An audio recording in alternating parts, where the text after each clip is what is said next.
गठबंधन की सरकार में जो उपलब्धियां रही तेजस्वी यादव के रहते हुए उसका जिक्र है और ये अखबार की कॉपी लेकर के अब नीरज कुमार हमारे साथ मौजूद हैं। इनके हाथों में भी तेजस्वी यादव हैं और तेजस्वी यादव की तस्वीर है।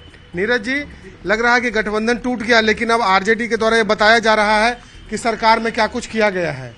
देखिए, यह जो विज्ञापन जारी करने का जरूरत क्यों पड़ा? राष्ट्रीय जनता दल महागठबंधन परिवार तो इनके सहयोगी दल, देखिए सहयोगी दल को गच्चा दे रहे हैं, कांग्रेस, सीपीआई, सीपीएम नहीं।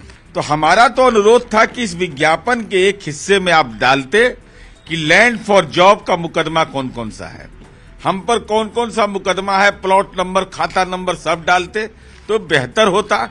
लोग आपके पूरे तथ्यों की जानकारी रख पाते और इसमें लिखते कि इसमें शून्य आमदनी हुआ है शिक्षकों की बहाली में।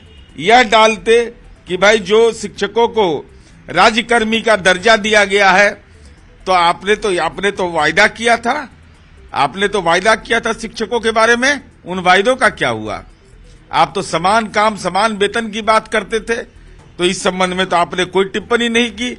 तो हमको लगता है कि सारे चीजों में यह लिखते कि आमदनी कितना हुआ, इसमें आमदनी नहीं होने के चलते ही तो संकट नहीं पैदा हो गया। इसलिए राष्ट्रीय जनता दल को यह मंतव्य स्पष्ट करना चाहिए। लेकिन नीरज जी, सियासत शायद इसी को कहते हैं। कल तक आप भी तेजस्वी यादव के साथ खड़े थे, तेजस्वी यादव की बातों को करते थे और आज अचानक अभी भी सरकार महागठबंधन की है और शुरू हो गया। एक तरफ से आरजेडी का बयान और दूसरी तरफ से आपने भी मोर्चा खोल दिया है। बिल्कुल, जब उनके नेता माननीय मनोज झा जी ने, शिवानंद तिवारी ने, विजय मंडल जी ने मोर्चा खोला तो हमने कहा कि मोर्चा तो मेरा कड़ा होगा। तो अब जवाब नहीं मिल रहा है। अब बताइए, शिक्षकों की नियुक्ति का एक क्रेडिट ले रहे हैं। अरे ये तो नियुक्ति का फैसला सरकार का था, आपका तो हालात था कि आप ये मानते हैं कि शिक्षकों की नियुक्ति का मामला पुरानी जो एनडीए सरकार थी उसमें लिया गया था? उसमें उसका कैबिनेट का फैसला था। इनके शिक्षा मंत्री तो बेचारे कार्यालय नहीं जा पा रहे थे। कल तक यही बात बीजेपी के लोग भी कहते थे, तब आप लोग तैयार नहीं थे कि एनडीए की सरकार में शिक्षकों की बहाली का जो मामला है वो तय हुआ नहीं, था। एनडीए सरकार हम कहते थे कि नीतीश कुमार जी के नेतृत्व में सरकार थी, वह कल भी थी, आज भी है, कल भी रहेगी।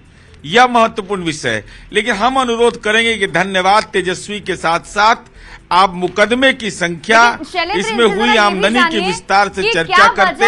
आमदनी नहीं हुआ, कड़वाहट क्यों आ गई दोनों के रिश्तों में, जेडी और आरजेडी? खूबसूरती बढ़ जाती है आपके विज्ञापन का। अच्छा नीरज जी, लोग भी यह जानना चाहते हैं कि कल तक आप लोगों के जो संबंध थे काफी मधुर थे, सब कुछ ठीक था, लेकिन ये पिछले एक हफ्ते या 10 दिन में हम कह लें कि आखिर कौन सी ऐसी वजह आ गई कि इतनी कड़वाहट?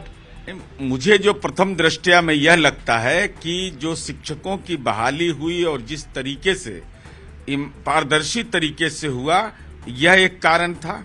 दूसरा कारण जो राजस्व विभाग में गड़बड़ियां हुई, यह कारण लगता है।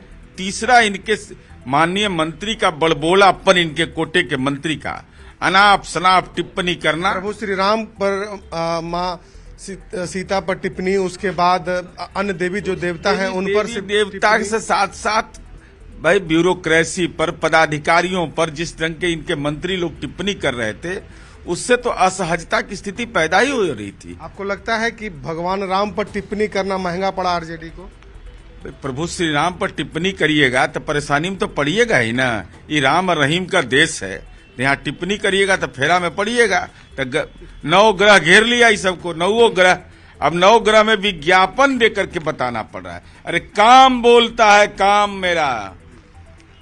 शैलेंद्र, ये भी पूछे कि आज क्या होने वाला है, क्या करने वाले हैं जेडीयू के नेता, उनसे जरा ये भी जानिए क्या अपडेट क्या है। बिल्कुल, देखिए आज क्या होने वाला है ये सवाल है नीरज जी कि आज अब आगे की क्या प्रक्रिया होगी, कब शपथ ग्रहण होगा, कब नीतीश कुमार फिर से एक बार राजभवन जाएंगे?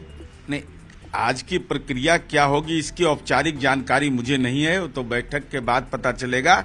लेकिन आज सूर्योदय हुआ है, इस कुहासा में सूर्योदय हुआ है, तो बिहार के लिए भी, गवर्नेंस के लिए आज सूर्योदय ही है।